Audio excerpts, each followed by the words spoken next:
लाखों विद्यार्थियों का सपना होता है यूपीएससी परीक्षा पास करना, लेकिन कुछ ही सफल हो पाते हैं। हमारे साथ इस समय जो सिविल सर्विस की परीक्षा है 2018, उसके टॉपर मौजूद हैं कनिष्क कटारिया। कनिष्क जी, सबसे पहले तो राज्यसभा टीवी की तरफ से बहुत बहुत शुभकामनाएं। जी, बहुत बहुत धन्यवाद। पहला सवाल आपसे पूछना चाहूँगा कि आपको अपेक्षा थी टॉपर होने की, क्योंकि कितनी तैयारी की थी, कितने साल तैयारी की थी और कितना मुश्किल था? अ, जी, अपेक्षा तो बिल्कुल नहीं थी।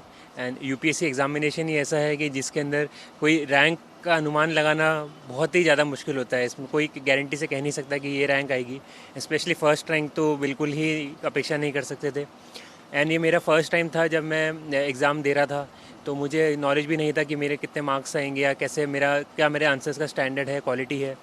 तो मुझे पेपर अच्छे हुए थे, मुझे लग रहा था कि थोड़ी अच्छी रैंक आ सकती है, बट फर्स्ट तो कम्प्लीटली अनएक्सपेक्टेड था मेरे लिए। अच्छा, ये बताइए कि आपने आईआईटी बॉम्बे से ग्रेजुएशन की है। आईआईटी बॉम्बे से फिर यूपीएससी आने का सफ़र। मेरे फाइनल ईयर में आईआईटी में मुझे जॉब मिली थी सैमसंग साउथ कोरिया के अंदर। तो वो काफ़ी अच्छा अपॉर्चुनिटी था मेरे लिए। एंड तब मैंने उस अपॉर्चुनिटी को लेना सही समझा, क्योंकि बाहर अच्छा एक्सपोजर मिल सकता था। सो मैं 1.5 साल के लिए बाहर गया, मैंने बाहर काम करा, वहाँ की लाइफस्टाइल देखी, वहाँ का डेवलपमेंट लेवल देखा। फिर मैं इंडिया में आया, मैंने 1 साल इंडिया के अंदर काम करा बेंगलोर में। And over that period of time जो फेज़ था, तब मैंने देखा कि इंडिया के अंदर भी बहुत सारी अपॉर्चुनिटी है, specially in administration, which can where I can give my own expertise, and उसमें मैं काफ़ी अपनी टैलेंट को यूटिलाइज़ कर सकता हूँ। एंड माई फादर, माई ताऊ ji, they are also in services. So उनके थ्रू मेरे को नॉलेज थी कि सर्विसेज के अंदर there is a lot of potential diversity of work. तो उन दोनों को फिर मैंने वापस से कंपेयर करा, एंड आई डिसाइडेड कि civil services is a good option for me. And या जी कनिष्क, लेकिन विदेश में आपको संभावनाएं आपने ढूंढी। आपने वहाँ पर दक्षिण कोरिया में नौकरी की। कई भारतीयों का सपना होता है विदेश में नौकरी का, बस जाने का। फिर आपने क्या कभी वो आपके अंदर सपना नहीं जागा, आप वापस भारत आए? फिर क्या ऐसा था जो आपने सबसे ज़्यादा जो भारत के कमज़ोर पहलू, जैसे कि आपने कहा कि सिविल सर्विस इसलिए कि कई कमज़ोर पहलू देखे, तो ऐसे क्या कमज़ोर पहलू थे जो आपने देखे और आप चाहते हैं कि उनमें सुधार आना चाहिए? अ, जी, मैं कमज़ोर पहलू तो नहीं कहूँगा, बट मैं ऐसे पहलू कहूँगा जिनके अंदर काफ़ी डेवलपमेंट की पॉसिबिलिटीज़ बहुत ज़्यादा है, पोटेंशियल बहुत ज़्यादा है। जैसे बाहर मैंने देखा कि जो इंफ्रास्ट्रक्चर लेवल है काफ़ी अच्छा है, रोड ट्रांसपोर्ट हो गया, रेल ट्रांसपोर्ट हो गया, हेल्थ केयर सिस्टम काफ़ी अच्छा था, एजुकेशन लेवल जो साउथ कोरिया का काफ़ी अच्छा था, इनोवेशन था। तो ये सारे फैक्टर्स ऐसे थे जिसके अंदर इंडिया में there is a lot of potential, जो लोग उसको जिसमें जो अपना डेमोग्राफिक डिविडेंड है अभी इंडिया का, जो उसके अंदर यूटिलाइज हो सकता है। तो मुझे ये लगा कि अगर मैं अपना टैलेंट यहाँ पे लाकर इन फील्ड्स में अगर मैं दे पाऊँगा, learning from my experiences abroad, तो इंडिया के अंदर भी मुझे काफ़ी इम्प्रूवमेंट करने का अपॉर्चुनिटीज़ मिलेंगी। जी, काफ़ी सारे हमारे दर्शक जो यूपीएससी के स्टूडेंट्स भी हैं, तो उन्हें क्या संदेश देना चाहेंगे? क्या ख़ास तरीके से कोई ख़ास पैटर्न था तैयारी का? किस तरीके से आपने तैयारी की? क्योंकि पहले ही अटेम्प्ट में यूपीएससी क्रैक करना एक बड़ी उपलब्धि है, वो भी पहले स्थान पर। तो क्या कोई ख़ास पैटर्न था? जी, पैटर्न ऐसे कुछ सच था नहीं। फर्स्ट अटेम्प्ट होता है तो बहुत मुश्किल होता है, क्योंकि कोर्स ही इतना होता है कि सब कुछ मैनेज नहीं हो पाता है। तो मैंने सबसे पहले आइडेंटिफाई करे थे मेरे, देर आर 3 to 4 सीनियर्स जिन्होंने पहले एग्ज़ाम क्लियर करा हुआ है। मैं उनका नाम मेंशन करना चाहूँगा: अक्षय गुदारा, पृथ्वी तेज, नम्रता सिंह एंड वरुण रेड्डी, जिनकी अभी 7th रैंक आई है इस बार। तो वो मेरे सिमिलर बैकग्राउंड से थे, तो उनसे मैं रिलेट कर पा रहा था, उनकी जो स्ट्रैटेजीज़ थी। सो उन सब की स्ट्रैटेजीज़ मैंने कुछ कुछ एलिमेंट्स पिक करे, एंड मैंने खुद की एक स्ट्रैटेजी उससे बनाई, एंड मैंने उसको अच्छे से फॉलो करा। And along with my optional पे मैंने अच्छा फोकस करा, एंड जो जनरल स्टडीज़ था उसको मैनेज करा साथ में। एंड जो मेरा कंफर्ट लेवल था उसके हिसाब से मैंने उस स्ट्रैटेजी को यूज़ करके एग्जामिनेशन दिया। एंड आई वुड ऑल्सो कि लक फैक्टर भी होता है, and ultimately everything worked fine for me, and I got first rank.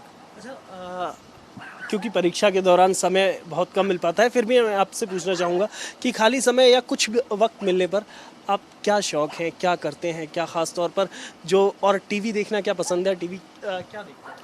जी मेरा हमेशा से ये, जब मैं आईआईटी के टाइम से मेरा ये रहा था कि अगर मैं दिन भर पढ़ता रहूँगा तो मैं बहुत जल्दी मेरा मेंटल ब्रेकडाउन हो जाएगा और मेरा पढ़ाई में वो मन नहीं लगेगा। तो मैं हमेशा इंश्योर करता था कि डेली या 2-3 डेज़ में या वीकली मैं थोड़ा टाइम डिवोट करूँ some other activity like following some sports matches, जिसके थ्रू थोड़ा मेरा माइंड रिलैक्स हो पाए। तो जैसे फुटबॉल मैचेस आते थे, क्रिकेट मैचेस आते थे, आईपीएल हो गया, फुटबॉल वर्ल्ड कप हो गया, वो मैंने मोस्ट ऑफ द मैचेस मैंने फॉलो करे थे इवन ड्यूरिंग द एग्जामिनेशन, क्योंकि वो 1-1.5 आवर्स 2 आवर्स का जो ड्यूरेशन होता है, उस वक्त मेरा माइंड फुली रिलैक्स रह के मैं केवल मैच देखता था। एंड उसके बाद में जब मैं पढ़ने जाता था तो मैं रिफ़्रेश फील करता था एंड फिर मैं ज़्यादा बेटर कंसंट्रेशन से मैं नेक्स्ट 3 आवर्स 4 आवर्स जो भी मेरा ड्यूरेशन होता था मैं उसके अंदर अच्छे से परफॉर्म कर पाता था। अच्छा, ये बताइए, टीवी शोज़ देखते थे, न्यूज़ वगैरह आप देखते थे, और क्या क्या ख़ास तौर पर आपको उसमें पसंद है? जी इस मौके पे मैं आरएस टीवी का बहुत ज़्यादा थैंक्स बोलना चाहूँगा, क्योंकि there are few very good shows such as the big picture debate by Frank Pereira and Desh Deshantar by mister Kavin Sachin, Vishesh is there, science reporter is there. So जब भी मेरे को मौका मिलता था मैं कोशिश करता था कि वो शोज़ देखूं। अगर मेरे टीवी पे मिस होते थे तो मैं यूट्यूब पे जाके उनको ज़रूर देखता था। स्पेशली जो बिग पिक्चर डिबेट्स होती थी उसके अंदर from mains perspective and even the during the interviews जो क्रिटिकल एनालिसिस होती थी, जो क्वालिटी के जो एक्सपर्ट्स आते थे, उनकी जो ओपिनियंस होती थी, उन्हीं को मैं कोशिश करता था कि I learn from that and उनको मैं अपने आंसर्स में इनकॉर्पोरेट करूँ।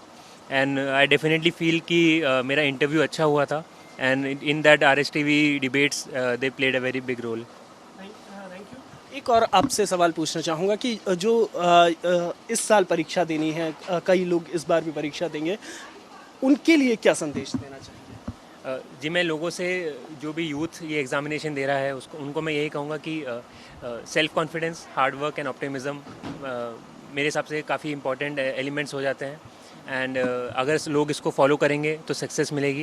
एट द सेम टाइम ये जो एग्ज़ामिनेशन है इसको लार्जर देन लाइफ नहीं लेना चाहिए।